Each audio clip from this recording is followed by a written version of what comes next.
Bem, queridos irmãos, aqui estamos mais uma vez neste livro da Palavra de Deus, inspirado pelo Espírito, Eclesiastes.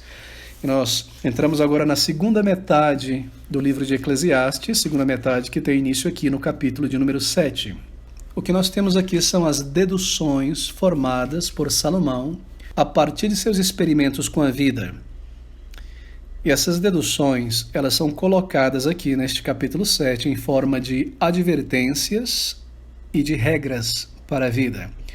Ele observou, ele experimentou, ele concluiu, e ele agora escreve em forma de advertência e como regras para a vida. E o que ele faz aqui é recomendar, em linhas gerais, estou resumindo este capítulo 7, o que ele faz aqui é recomendar uma vida séria e diligente, em vez da jovialidade e frivolidade típica da vida humana. Assim, ele está recomendando uma vida séria, uma vida diligente. E ele irá fazer isso baseado em seus argumentos aqui, sobre a brevidade da vida e tantos outros elementos. Bem, como eu mencionei, o capítulo 7 dá início à segunda metade do livro de Eclesiastes. E é muito interessante porque nessa segunda metade, ele inicia no capítulo 7, veja, com uma série de provérbios de Salomão no livro de Eclesiastes. Bem, são provérbios muito similares àqueles que nós encontramos reunidos no livro de Provérbios. Agora, a razão por que esses provérbios foram inseridos aqui, e não lá no livro de Provérbios, mas aqui em Eclesiastes, nós não sabemos. Porque esses provérbios estão em Eclesiastes e não foram inseridos lá no livro de Provérbios. Talvez nós podemos especular. Uma razão é que essas observações que estão aqui em forma de provérbios em Eclesiastes 7, Salomão, ou melhor, só veio à atenção de Salomão, ou foram escritas por eles em anos mais tardes, depois que ele já tinha iniciado sua escrita de Eclesiastes. Ele então ponderou, observou estas questões e colocou aqui em Eclesiastes como provérbios. Essa é uma possível explicação do porquê estes provérbios estão em Eclesiastes e não no livro anterior. Bem, mas nós iniciamos aqui. O importante é o conteúdo e a verdade que nós temos diante de nós.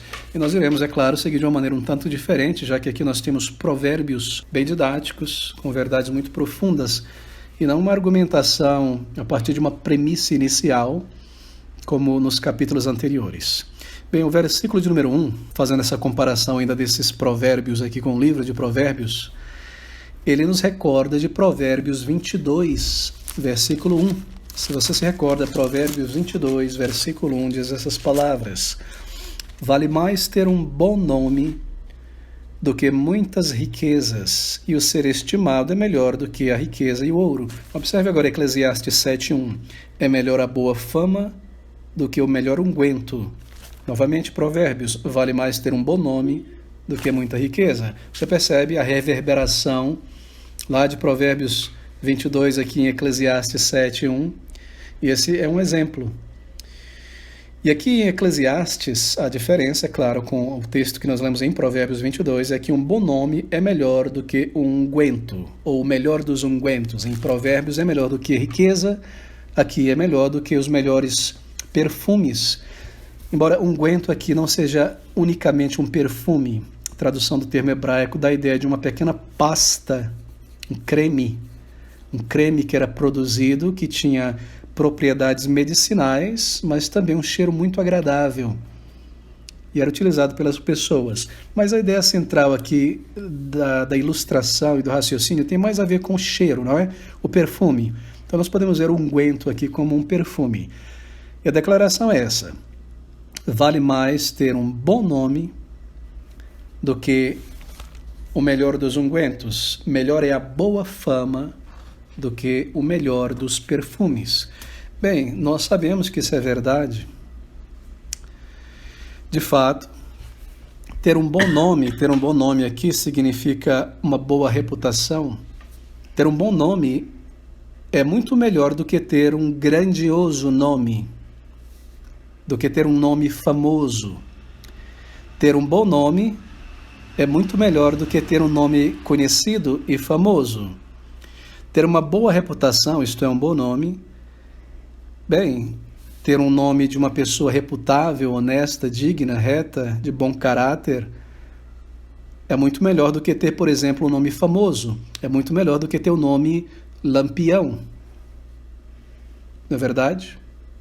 E por Lampião eu não me refiro à luminária, mas o famoso personagem do Nordeste, cangaceiro assassino, cujo nome se tornou famoso pela maldade, pela crueldade, pela vileza.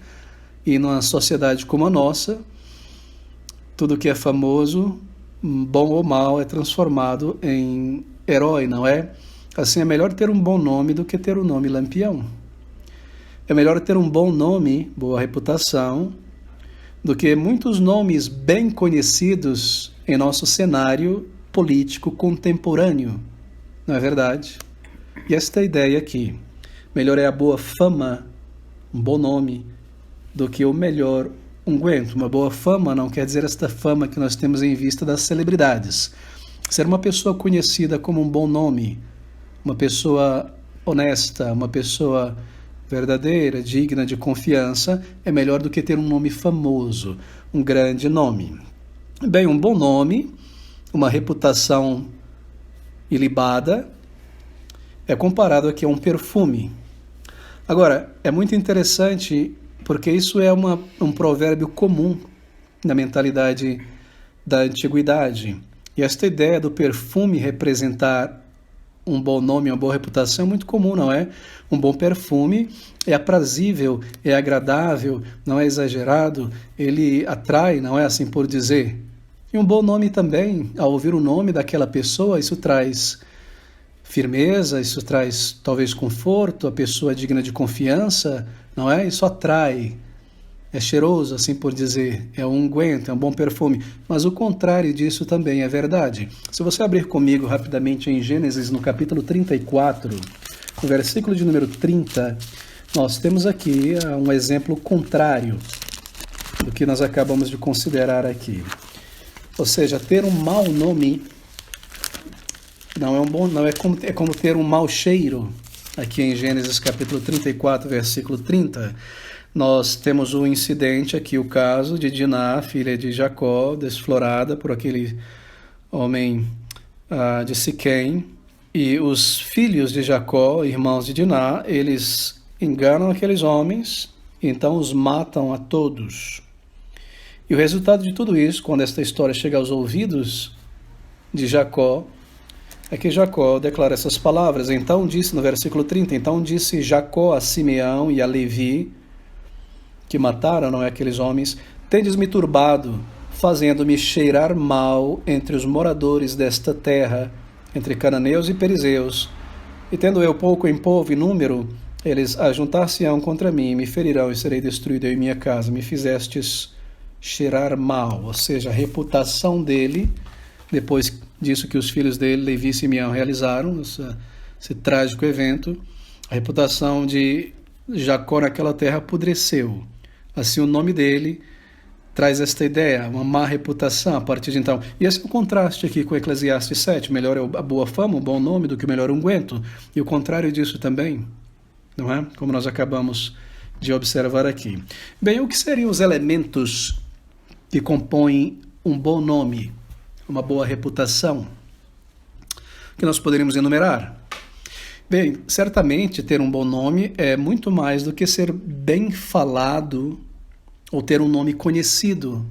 Porque muitas vezes nós lemos na palavra de Deus o que é altamente estimado entre os homens, diante de Deus, é abominação. Assim, um bom nome não é necessariamente um nome bem falado, muito falado, melhor dizendo, muito conhecido, não é? Há alguns nomes muito conhecidos em nossa sociedade brasileira que se tornam conhecidos por coisas extremamente sujas que fizeram, coisas extremamente absurdas que realizaram, e este nome se propaga por toda parte. Com este nome muito conhecido, alguns deles se tornaram até políticos, não é? Assim, um nome muito conhecido, muito falado, não é um elemento de um bom nome, porque, como nós observamos, aquilo que é altamente estimado entre os homens é muitas vezes abominação aos olhos de Deus. Um bom nome está ligado a tudo aquilo que descreve a palavra de Deus, que é honesto, amável e de boa fama. É isso que está por trás de um bom nome. Honesto, honestidade, amabilidade, boa fama, isto é, pela realização de boas obras. Um nome que não é apenas lembrado na terra, mas é lembrado no céu, inclui nesta vida, nesta reputação desta pessoa, santidade, piedade, serviço do bem, diligência, integridade, benevolência. E há muitos exemplos na Bíblia, nós recordamos apenas de um. Aquele centurião Cornélio, no livro de Atos, que temia a Deus, embora não era salvo. As suas esmolas, as suas boas obras eram bem conhecidas entre os homens, não é? E também eram conhecidas diante de Deus, como nós lemos ali. Assim, um bom nome não é apenas lembrado na terra, mas é lembrado no céu. É uma pessoa que vive e busca e se esforça pela santificação, por piedade. Piedade não é sentimentalismo religioso. Piedade, mais uma vez, é profundo respeito por Deus, por profundo amor por Deus. E quando isso é caracterizado na vida de uma pessoa, certamente o Senhor o conhece. E um bom nome também é lembrado no inferno. Você se recorda como no livro de Atos, capítulo 16 e 17, aqueles homens que tentaram imitar a Paulo, tentando expulsar um demônio de um jovem, o demônio disse: nós conhecemos Paulo, mas vocês quem são? Paulo era conhecido mesmo entre os inimigos da verdade, porque tinha um bom nome. Integridade, benevolência, diligência, serviço do bem, piedade e santidade, essas coisas formam um bom nome, uma boa fama. Assim, melhor é a boa fama do que o melhor unguento. Bem, queridos amigos, na conversão, uma pessoa recebe um bom nome, e o nome que ela recebe é o melhor de todos os nomes. Ela é chamada agora de cristã, cristão, filho de Deus. Pode haver um nome maior que esse. E esse é o melhor nome ou sobrenome que alguém pode ter, que alguém pode buscar ou receber. Bem, se você, nesta noite, ainda não tem este nome, cristão, filho de Deus, filha de Deus, você deve buscá-lo. Esse nome lhe é dado na conversão. Ele não é lhe dado no batismo infantil, nome cristão, talvez pelos homens. Mas você pode receber o nome de Barnabé e ser uma pessoa extremamente ímpia. Embora Barnabé fosse um exemplo, não é? Esse nome é dado na conversão, porque é um nome que caracteriza uma alma transformada. Lá no livro de Atos, no capítulo 11, 26, pela primeira vez na história é registrado que aquelas pessoas que creram no Senhor Jesus Cristo receberam este apelido de cristão. E cristão, na verdade, embora tenha este final que soa superlativo, no grego é pequeno Cristo, porque as pessoas viam Cristo nelas, assim foram apelidados de acordo com o nome do seu Senhor. E que apelido, não é? Será que você poderia ser apelidado de cristão? Em João capítulo 3, no versículo 1, 1 João 3, 1, nós lemos: veja quão grande o amor de Deus, ao ponto de sermos chamados, nome, filhos de Deus. Filhos de Deus. Toda pessoa salva recebe um bom nome. Este é o nome do seu Pai. Porque quando nós nascemos de novo, assim como o Pai dá a seu Filho um nome, nós também recebemos do Senhor um nome. E Apocalipse fala a respeito disso. Na eternidade nós receberemos um novo nome. Eu chegarei a esse ponto em alguns minutos. Mas aqui está, filhos de Deus. Bem, deixe-me falar sobre nome. Você sabe que o nome na antiguidade representava algo do caráter da pessoa. O nome representa um pouco da identidade de alguém. Muitas vezes, um bom nome para uma pessoa em nossa sociedade ocidental se refere à sua profissão. Se você ouve o nome de determinada pessoa, e se esse nome é precedido pelo doutor fulano, médico, não é? Então, muitas vezes é um bom nome, bem conhecido, está ligado à profissão. Agora, meus queridos irmãos, muitas pessoas neste mundo, e a maioria delas, esforçam-se toda a sua vida, trabalham, estudam, buscam uma carreira, se formam, seguem estudando, porque elas desejam ter um nome bem conhecido no mercado, como médico, como um advogado, como um bom pedreiro, como um bom professor, como um bom profissional de qualquer área. Ele quer ter seu nome conhecido. Por quê? Porque se formando bem em uma área, ele recebe uma identidade. E a pessoa pode dizer, bom, eu cheguei a este ponto e agora eu tenho reconhecimento, eu tenho uma identidade. Eu sou um médico. Eu sou um empreendedor de sucesso. O mundano, ele se esforça para ter uma identidade neste mundo e ser reconhecido entre seus pares. Há um esforço muito grande nesse meio para isso.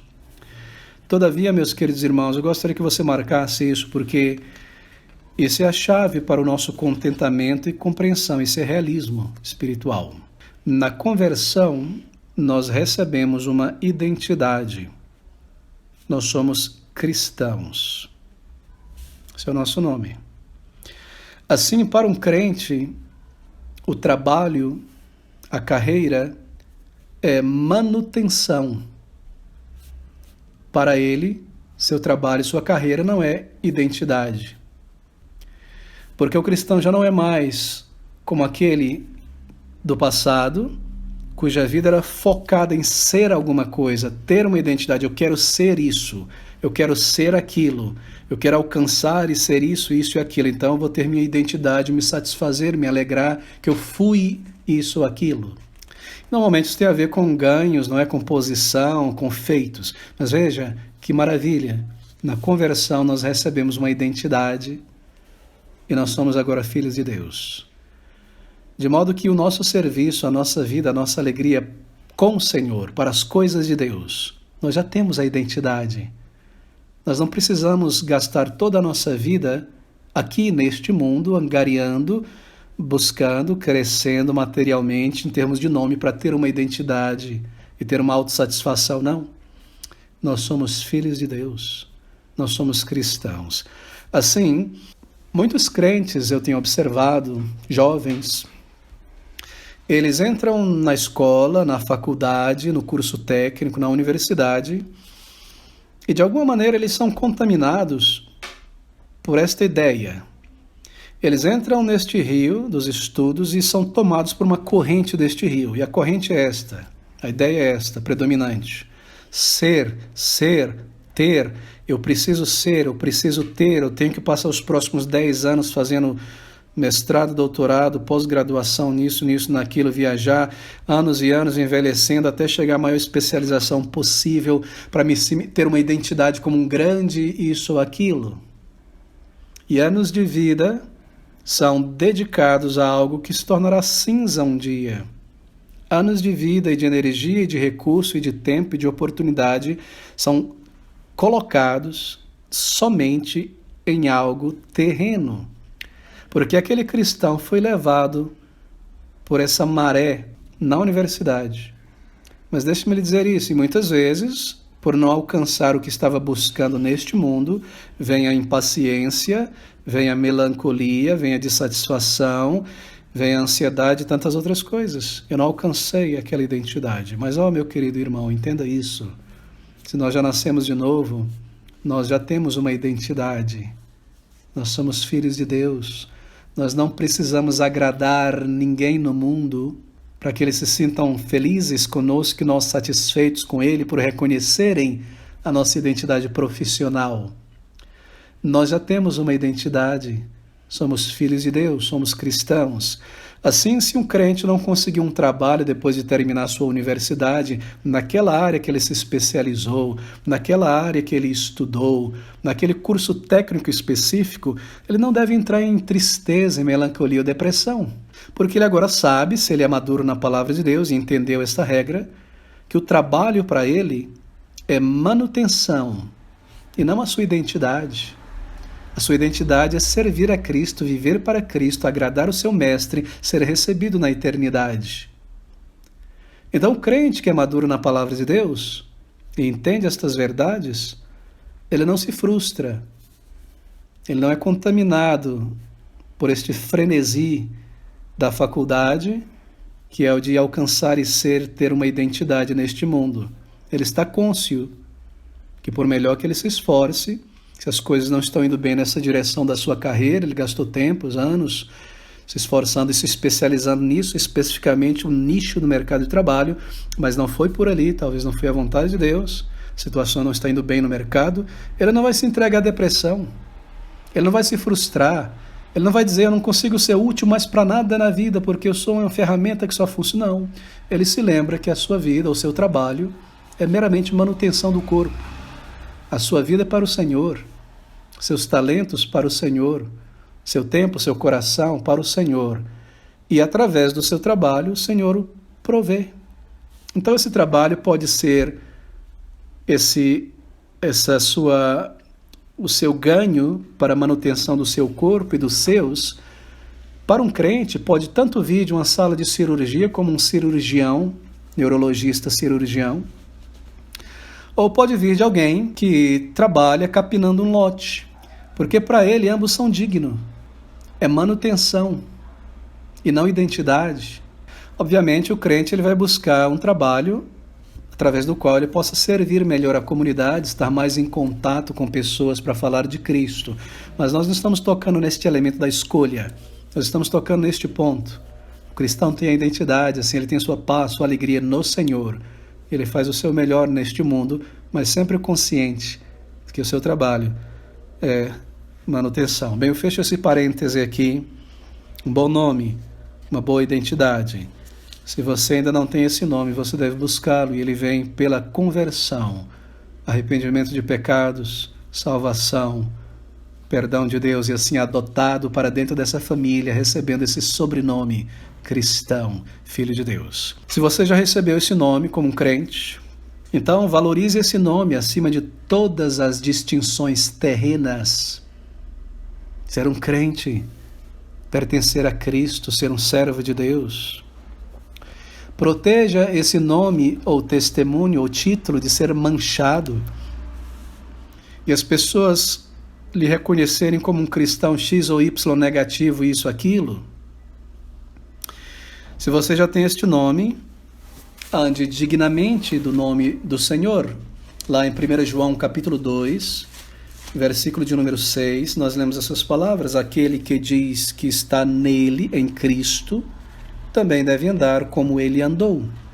Assim, ande dignamente. Não esconda este nome. Não esconda dos homens este nome. Em Lucas capítulo 9, versículo de número 26, nós lemos essas palavras do Senhor. Porque qualquer que de mim, diz Cristo, e das minhas palavras, doutrina, se envergonhar, dele se envergonhará o Filho do Homem quando vier na sua glória e na do Pai e dos santos anjos. Não esconda este nome, não se envergonhe dele. O apóstolo Pedro, em 1 Pedro capítulo 4, versículo de número 16, diz essas palavras: tendo uma boa consciência, para que naquilo em que falam mal de vós como de malfeitores, fiquem confundidos que blasfemam da vossa boa conduta, bom nome, boa fama, em Cristo. O nome que vocês têm em Cristo. Se você já recebeu esse novo nome, ele foi dado por Cristo. Assim, não esconda. Oh, queridos amigos, pense sobre isso. Ter um bom nome no meio do povo de Deus, ter um bom nome, uma boa reputação na igreja de Cristo Jesus. Lá em Atos capítulo 16, versículo de 1 a 2, nós lemos sobre um jovem cristão, filho de uma mãe grega, judia, e de um pai grego. Ele nascera de novo, e em pouco tempo ele tinha uma boa reputação entre os irmãos, entre as igrejas. Atos 16, de 1 a 2. E chegou a Derbe, Paulo e Listra, e eis que estava ali um certo discípulo por nome Timóteo, filho de uma judia que era crente, mas de pai grego, do qual davam bom testemunho os irmãos que estavam na igreja de Listra e em Icônio. Ter um bom testemunho, ter uma boa fama, um bom nome, aquele irmão, ele é um crente fiel a Cristo e ao corpo de Cristo? Fulano é zeloso de boas obras no reino de Deus? Beltrana é uma pessoa muito disciplinada, você já observou, e organizada no serviço de Cristo. Você já percebeu como Cicrano é um jovem, um homem sacrificial? Está sempre servindo, chega cansado, vem para a oração, para o trabalho do Senhor, sol, chuva, sempre envolvido. Ter um bom nome entre o povo de Deus. De alguém zeloso, de alguém que anda em amor fraternal, maduro na fé, ter um bom nome. Oh, queridos irmãos, entenda isso, é uma grande bênção. Se isso é ligado aqui na terra, entre os irmãos, isso também é ligado no céu. Se isso é reconhecido entre o povo de Deus aqui, também é reconhecido no céu. Ter um bom nome na Igreja do Senhor Jesus Cristo, pela obra que nós realizamos com humildade, diligência, dedicação. Isso é algo maravilhoso. Bem, veja esse versículo primeiro mais uma vez. Melhor é a boa fama do que o melhor unguento. Bom, de fato, um bom nome, uma boa reputação é melhor do que um grande nome. Mas será que nós podemos afirmar também a segunda parte do versículo 1? E o dia da morte do que o dia do nascimento de alguém. Será que nós podemos afirmar que o dia da morte de alguém é melhor que o do seu nascimento?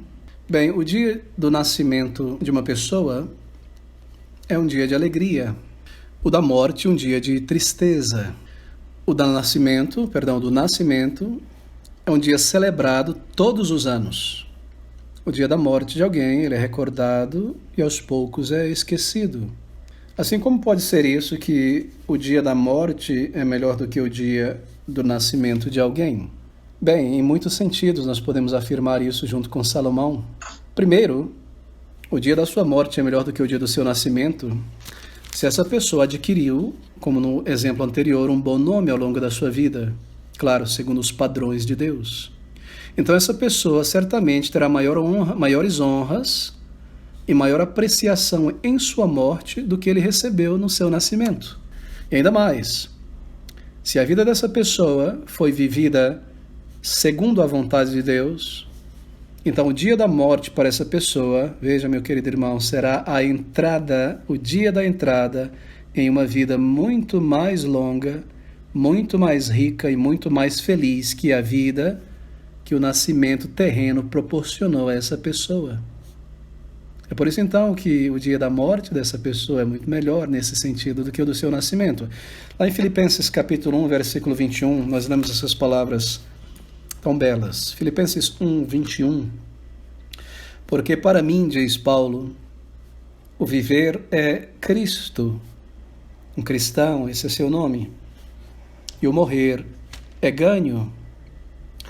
No Salmo 116, versículo de número 15, Davi diz o seguinte: preciosa é à vista do Senhor a morte dos seus santos.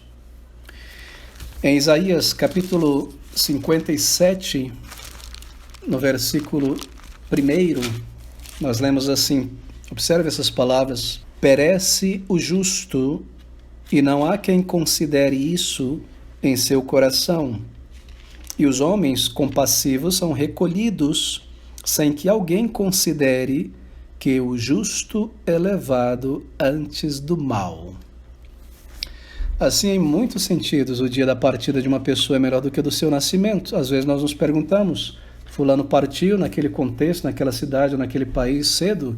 Sim, não nos esquecemos dessa verdade que nós acabamos de ver aqui em Isaías, sem que alguém considere que o justo é levado antes do mal. Aos olhos de Deus, que nos criou e nos salvou, é preciosa é a morte, o passar de um dos seus santos, porque nós entramos na presença de nosso Criador. Bem, o dia da morte de um santo, de um crente, é melhor do que todos os seus dias vividos juntos. Por quê? Bem, porque se você pensar com calma e realismo, os dias desse crente, todos os seus dias, os dias que nós vivemos, bem, são os dias em que nós estamos morrendo. No momento em que nós começamos a viver, é o momento em que nós começamos a morrer. Mas a morte dessa pessoa é o fim do morrer. Porque no dia da morte do crente, a morte está acabada para sempre. Assim, para um crente, o dia da sua morte é melhor do que o dia do seu nascimento. Essa vida ela é cheia de dores e de sabores. O dia da morte será o dia da nossa cura. Não haverá mais dor, nem enfermidade, nem pranto, nem dor nas costas, nem dor de cabeça, nem reumatismo, nem feridas, nem dores nos ossos. O dia da nossa morte será o dia da nossa cura, se nós nascemos de novo. Um novo corpo, querido amigo. Essa tenda remendada que nós temos que ir remendando e andando, ela será trocada não por uma casa, mas por um prédio, um corpo tão maravilhoso. A morte, diz a Bíblia, é o último inimigo, mas a morte ela também acaba por matar todos os inimigos.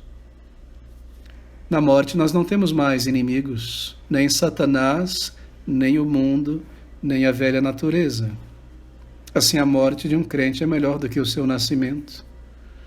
O dia da nossa morte é o começo dos nossos melhores dias. Assim, estas palavras são verdadeiras. Melhor é o dia da morte de alguém do que o dia do nascimento de alguém. Agora, a morte, ela é o fim do morrer.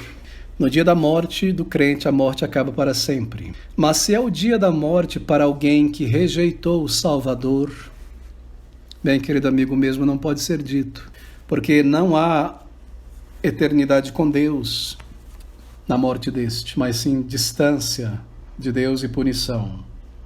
O dia da morte para uma pessoa não salva é o dia da sua condenação. Deixe-me seguir então para o versículo de número 2. Melhor é ir à casa onde há luto do que ir à casa onde há banquete, porque naquela está o fim de todos os homens e os vivos o aplicam ao seu coração. Melhor é a mágoa do que o riso, porque com a tristeza do rosto se faz melhor o coração. O coração dos sábios está na casa do luto, mas o coração dos tolos na casa da alegria. Que versículos curiosos, não é?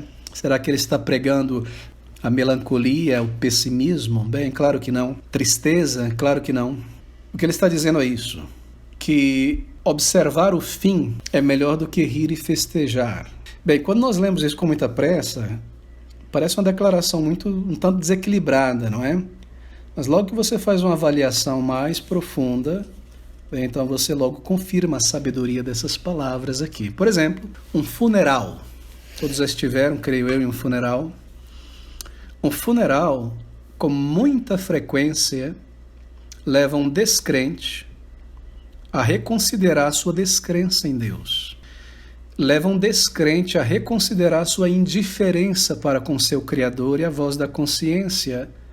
Leva um descrente, ou uma pessoa que se diz crê em Deus, mas é letárgico, não busca Deus, não conhece a Deus, a reconsiderar o seu futuro. Por quê? Porque esta pessoa, nesse momento, diante do luto, diante do caixão, diante do funeral, ela é forçada a reconhecer o que ela foge, que é que a morte é o final de todas as pessoas. Não há mais um passo à frente. E está ali, naquele lugar, naquele momento, pode muito bem persuadir, não é? Persuadir os vivos a aplicar isso ao seu próprio coração. Porque naquela está o fim de todos os homens e os vivos o aplicam ao seu coração. Quando você vai a um funeral, talvez você já teve essa experiência, já tive muitas vezes, ou ao ouvir falar sobre a morte de alguém muito próximo. Há uma experiência um tanto interessante, não é? Versículo 3 descreve: melhor é a mágoa do que o riso, porque com a tristeza do rosto se faz melhor o coração. Quando você vai a um funeral, ouve sobre a morte de alguém próximo, em outras palavras, quando a morte chega próximo, ela traz um efeito sobre a nossa alma que coloca os nossos pés naquele exato momento no chão da realidade. Você já sentiu isso? Alguém próximo morreu.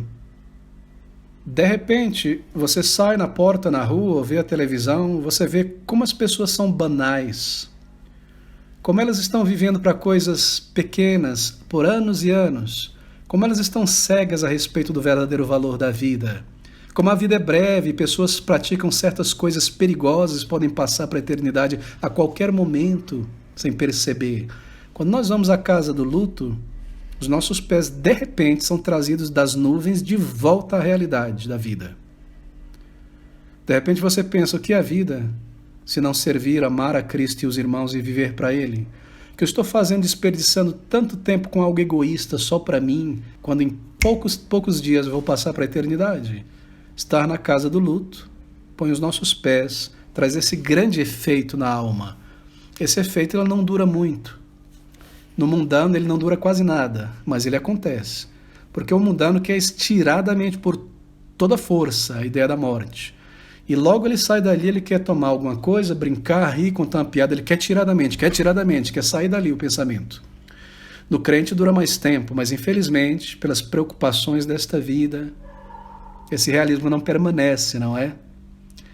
É por isso que é melhor, então, ir à casa onde há luto do que onde há banquete, porque naquela o fim de todos os homens é percebido. Melhor é a mágoa do que o riso nesse contexto, porque com a tristeza do rosto se faz melhor o coração um pouco desintoxicado. Nós deixamos de ser medíocres com os outros, aprendemos a compartilhar, porque nós não vamos levar essas coisas com a gente. Nós desapegamos das coisas materiais. O senso da proximidade da morte traz isso, e deve trazer e manter este senso da brevidade, não levar que a gente volte às mesmas coisas, mas purgar, assim por dizer, os nossos hábitos, a nossa agenda, e nos fazer viver à luz da eternidade. Assim é melhor, isto é, tem um fruto melhor, tem um resultado melhor do que na casa de banquete. O que você aprende na casa de banquete? A ser glutão, a perder as rédeas da moral, a imaginar que a vida é sempre assim, a querer viver sempre dessa maneira, em ilusão, a se esquecer do mundo em volta e da realidade. É isso que se aprende com frequência na casa do banquete. Qual é o segredo de viver bem, então, segundo esse texto? Bem, o segredo de se ver bem é manter um olho no fato da brevidade da vida. Sempre, sempre mantendo o olho. Sempre voltando a lembrar desta realidade. Mantendo o olho no fato da brevidade da vida, no dia da nossa partida. E isto é bíblico, queridos irmãos, está aqui em tantos outros lugares. Veja Deuteronômio capítulo 32, por exemplo, no versículo de número 29. Quem dera eles fossem sábios, que isto entendessem e atentassem para o seu fim. Ser sábio é isso. É você levantar sua cabeça desse ritmo da vida em que você está vivendo agora, parar por um minuto, e tentar olhar lá na frente, no final da sua vida. É claro, nós não podemos datar ela. Pode ser amanhã. Como eu vou estar? Como terá sido a minha vida? Quantos dias eu terei vivido? O que eu terei feito pelo Senhor? Quanto eu terei crescido no conhecimento e na comunhão com o meu Salvador? Quantas almas eu levei o nome de Cristo? A quantas almas eu levei o nome de Cristo? Ser sábio é isso, é pensar a vida em relação ao fim. Isso é sabedoria. E então organizar esta vida, consciente dessa verdade. Mas a maioria dos seres humanos são irracionais. Nós somos irracionais por natureza. Nós sabemos que a morte é real, é absoluta, é um fato, mas nós preferimos viver como se não fosse. Isso é irracional, a irracionalidade. Mas o crente não pode viver assim. Salmo 90, versículo de número 12, são palavras tão belas e tão bem conhecidas, onde Moisés declara no versículo de número 9, pois todos os dias vão passando na tua indignação, passamos os nossos anos como um conto que se conta, os dias da nossa vida chegam a 70 anos, e se alguns pela sua robustez a 80 anos, o orgulho deles é canseira e enfado, pois cedo se corta e vamos voando. Quem conhece o poder da tua ira, segundo és tremendo assim é o teu furor, ensina-nos a contar os nossos dias de tal maneira que alcancemos corações sábios. Não é interessante? Moisés, ele quer aprender a contar não os anos de vida, não os meses de vida, mas os dias. Por quê? Porque cada dia é uma pequena vida, não é? Você acorda, nasce de manhã e segue ao longo do dia até o cansaço, até deitar na cama. Então nós devemos planejar e confiar ao Senhor o dia, porque a vida é feita de dias. E aqui está a sabedoria. Oh, meus queridos amigos, é por isso que estar no lugar onde somos anunciado o fim traz sabedoria e aquele efeito que causa na alma. Como você pode encarar a morte dessa maneira, vendo o passamento de alguém conhecido, estando em um funeral, e voltar a passar horas na frente da televisão? É irracional, não é? Como você pode ter um senso da realidade, da eternidade, da brevidade da vida, e gastar horas e horas na frente de um jogo, de um programa, ou na internet pulando de uma besteira para outra, de um debate para outro? Você começa a colocar as coisas em perspectiva e começa a se envolver com as coisas eternas, e as coisas eternas são as coisas do reino de Deus, a nossa comunhão com o Senhor. Bem, essas palavras são muito profundas e práticas. Aqui está o segredo de viver bem, mas aqui está o segredo de morrer bem. O segredo de morrer bem é viver no temor de Deus. Não viver em temor de Deus, mas no temor a Deus.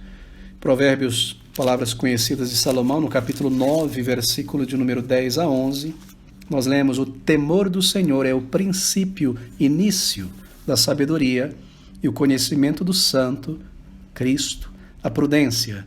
Nós lemos também no versículo 11: porque por meu intermédio se multiplicam os teus dias, e anos de vida se te aumentarão no temor do Senhor.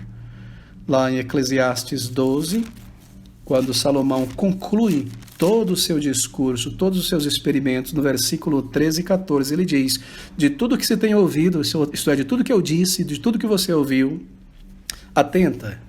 Não há limites para fazer muitos livros e muito estudo é enfada da carne. De tudo que se tem ouvido, o fim é: teme a Deus e guarda os seus mandamentos, porque isto é o dever de todo homem, não só de todo crente. Assim, o segredo de morrer bem é viver no temor do Senhor, honrá-lo, amá-lo, servi-lo, fazendo tudo sob os olhos dele, como para o Senhor, temer pecar contra um Deus tão amoroso, tão bondoso, um Pai celestial. Esse é o segredo do viver. Bem, deixe-me seguir para o versículo 4, então. Há muita coisa aqui nesses capítulos. O coração do sábio está na casa do luto, mas o coração dos tolos na casa da alegria. Bem, o tolo, que não pensa em nada além do prazer presente, esse é o tolo. Ele só quer desfrutar o prazer presente. Como ele pode fazer a sua vida mais agradável, como ele pode se afastar de cenas tristes. Ele vai somente a lugares onde ele pode eclipsar a preocupação. Esse é o tolo.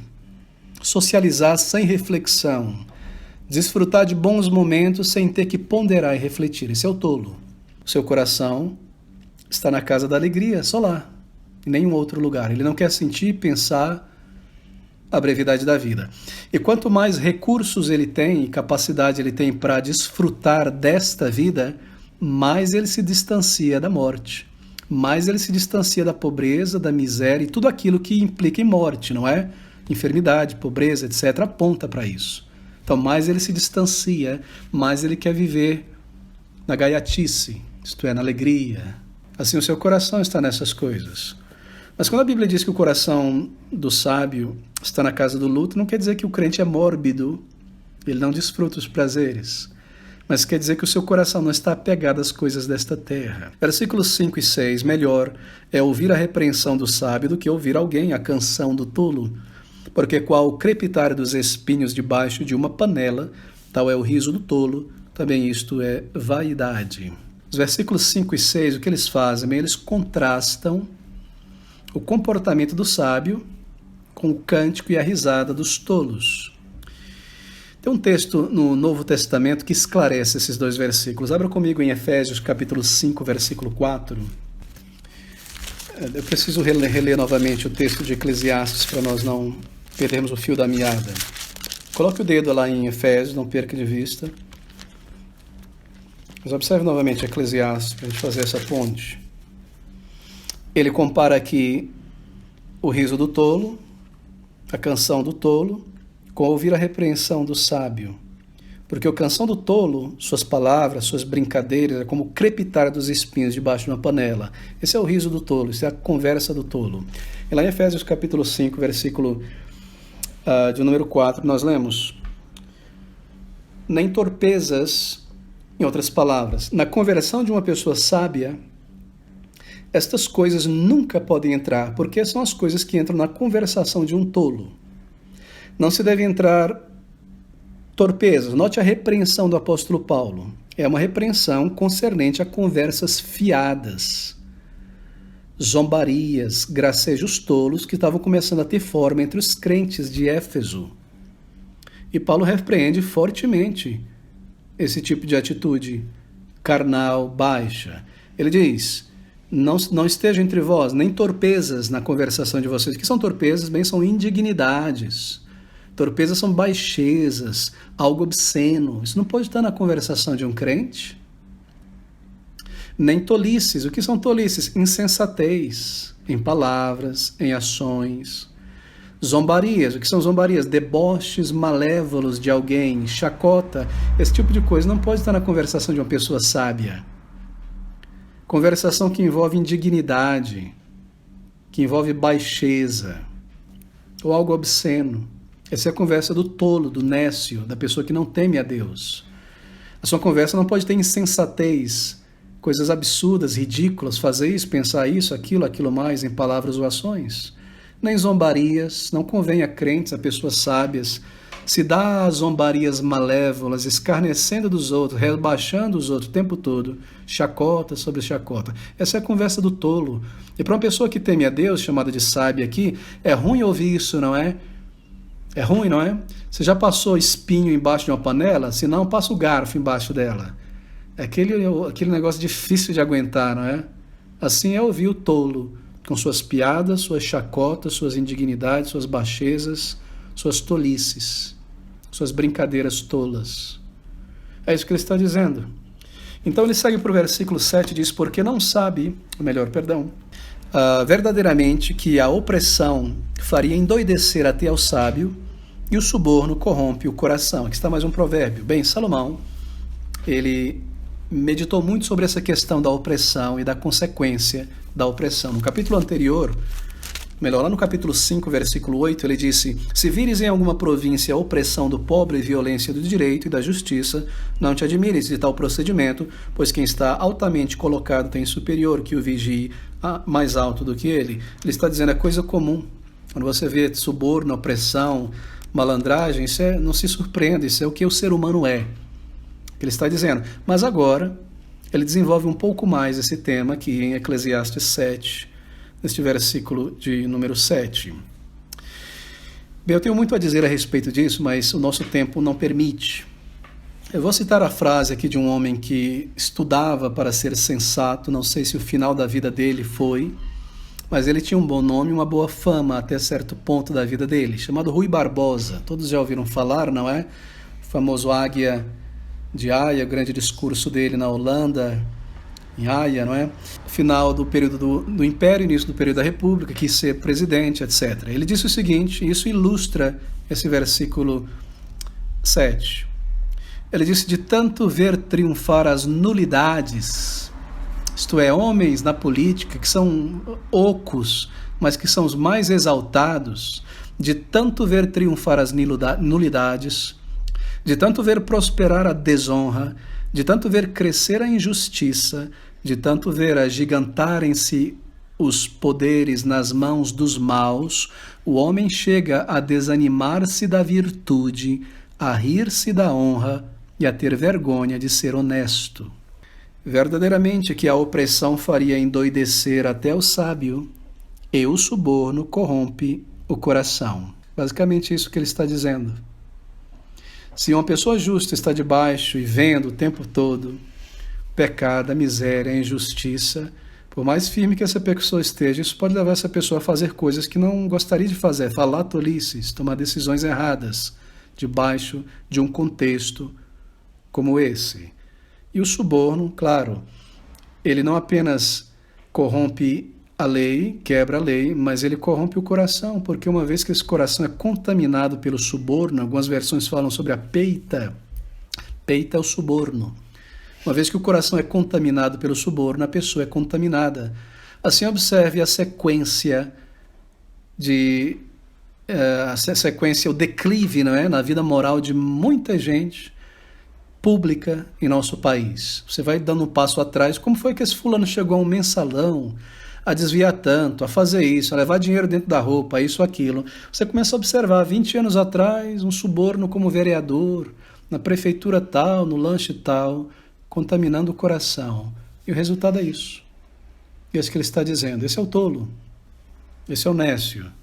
Mas mesmo o justo, debaixo de tamanha opressão, vendo tantas coisas, muitas vezes por sua mente passa tais sentimentos. Mas graças a Deus, porque o crente ele olha acima das nuvens deste mundo, acima deste sol.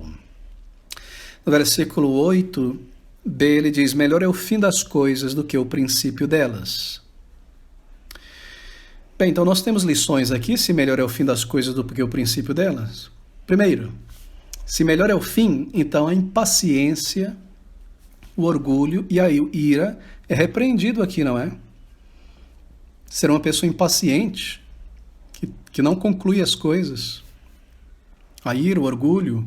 No versículo 9, ele diz: não te apresses no teu espírito a irar-te, porque a ira repousa no íntimo dos tolos.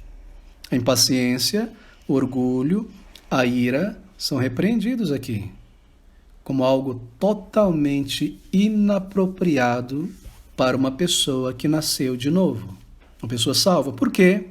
Bem, porque se nós estamos em Cristo, nós somos novas criaturas. As coisas velhas já passaram.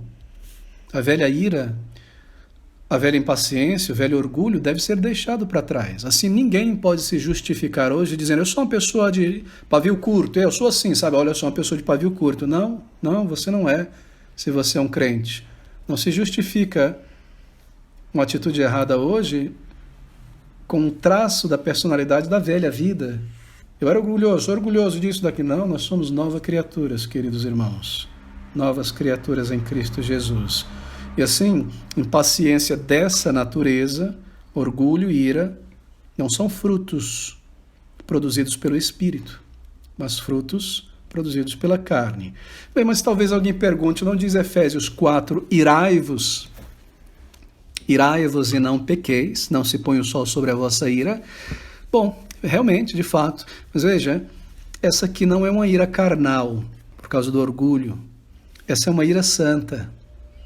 E todo crente irá se irar ao ver a opressão, a mentira, a injustiça, não é? Uma ira se levanta dentro de nós. É uma ira justa. Assim irai-vos, porque nós temos um senso novo de justiça. Mas o texto não termina por aí. Ele diz: irai-vos e não pequeis. Não se ponha o sol sobre a vossa ira. O que ele quer dizer? Que esta ira justa, embora não seja um pecado, ela pode se tornar pecaminosa se você deixar o sol se pôr sobre ela. Em outras palavras, você se irou com a atitude desse político iníquo, desonesto, algo que foi feito que atingiu tantas pessoas, ou aquilo mais, uma ira justa se levantou. Isso não foi pecado, foi uma ira justa. Mas se você deixar o sol se pôr, se você levar isso para o dia de amanhã, no teu coração, isso tornará amargura e um pecado. Então, irai-vos e não pequeis. Não se põe o sol sobre esta ira justa. Entregue ao Senhor, lance na mão do Senhor, siga em frente. Isso não deve permanecer em nós. E esse é o significado aqui. Versículo 10, e nós corremos então para o final aqui. Ele diz: nunca digas porque foram os dias passados melhores do que estes, porque não provém da sabedoria esta pergunta. Bem, é claro que não provém, e nós podemos ir ao fim, ao resumo do raciocínio. Se uma pessoa é salva, ela não pode dizer: meus dias passados foram melhor do que os dias atuais. Claro que não, os meus dias passados foram de pecados, de autoindulgência. Hoje eu tenho dificuldades e aflições neste mundo, mas eu tenho Cristo. Eu tenho a esperança e a certeza de vida eterna. Eu tenho a promessa do Senhor Jesus Cristo. Não é sábio, nunca é sábio para um crente dizer: os dias passados foram melhores. Não.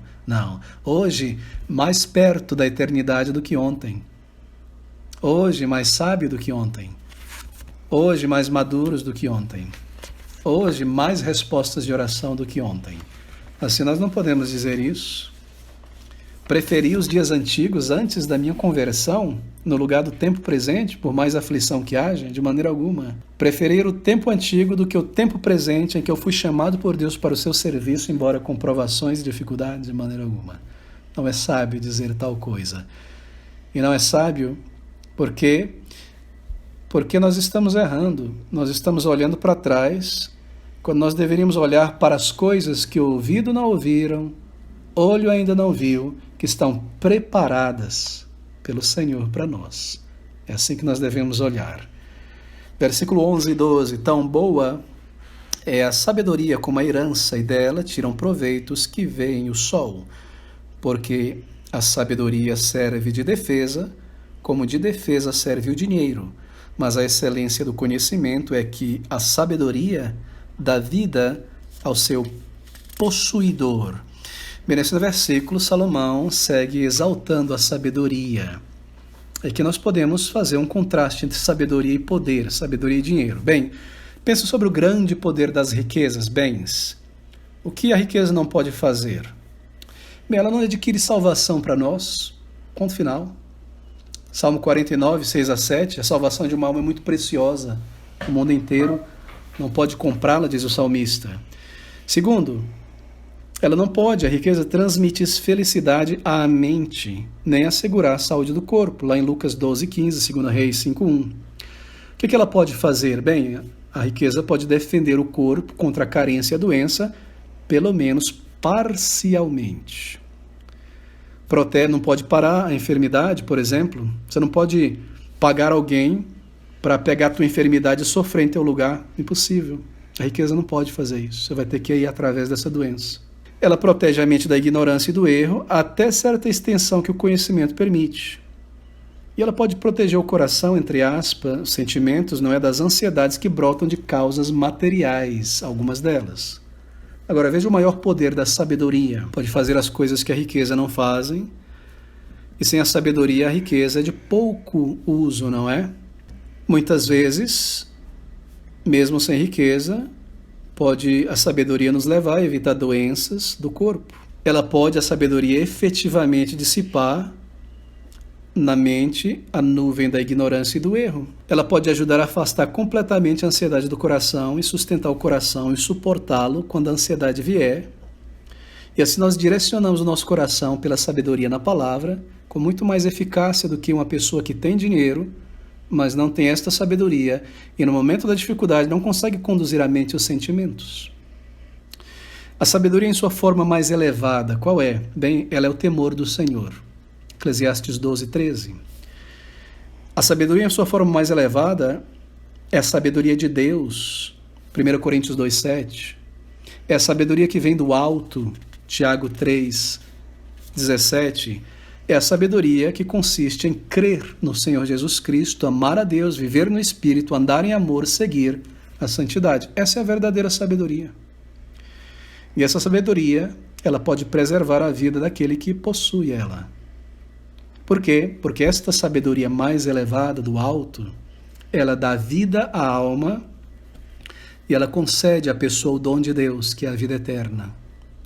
Ela dá vida à mente, porque ela inunda a mente com a luz da verdade e da palavra de Deus. E ela dá vida ao corpo, porque essa sabedoria, quando ela é apreendida, segundo a promessa de Deus, ela dá vida, ou melhor, aumenta, assim por dizer, a duração de nossos dias. Primeiro porque a regra de saúde, primeiro, é temer a Deus, né? Guardar os seus mandamentos nos tira de muitos problemas. E lembre-se, esta sabedoria, na ressurreição dos salvos, nos dá a condição de imortalidade. Ela é superior e ela deve ser preferida a qualquer nome neste mundo, qualquer bom nome nesta vida e qualquer riqueza. Queridos irmãos, deixe-me terminar com estes versículos breves aqui, Mateus 25, 23. Estas palavras. Disse-lhe o seu Senhor, observe: bem está, servo bom e fiel. Sobre o pouco foste fiel, sobre o muito te colocarei. Entra no gozo do teu Senhor. Por que estou lidando com isso? Porque o texto de Eclesiastes começa com estas palavras: melhor é a boa fama do que o melhor unguento, o dia da morte do que o dia do nascimento de alguém. Muito melhor, não é? Ouvir essas palavras do Senhor Jesus: servo bom e fiel, entra no gozo do teu Senhor. É muito melhor ter este sentimento no coração de 2 Timóteo, capítulo 4, versículo de número 7. 2 Timóteo 4:7, combati o bom combate. O bom combate, querido, é o combate digno. O bom, o verdadeiro no grego. O combate, aquele combate da santificação, do serviço do Senhor. Combati o bom combate. Acabei a carreira, guardei a fé. Não coloquei a fé de lado.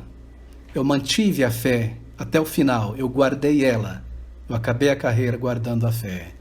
Então essas palavras do Senhor Jesus em Apocalipse 2, versículo 17.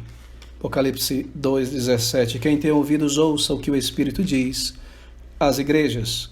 Ao que vencer, nós estamos falando sobre um bom nome, não é?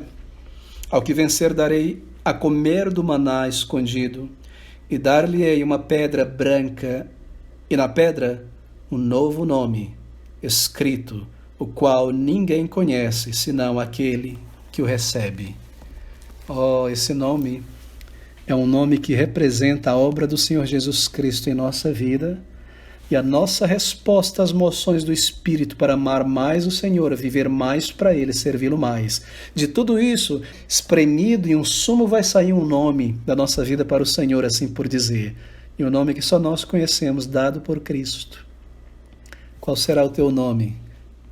Um bom nome, um servo fiel, uma mulher santa, um homem dedicado, um homem sacrificial, uma mulher cheia de alegria, uma mulher cheia de paz, um homem que regozija, valente do Senhor, santo para o Senhor, amigo de Deus. Qual será o teu nome, querido irmão? Que o Senhor aplique e abençoe esta palavra ao nosso coração. Somos cristãos, somos de Cristo.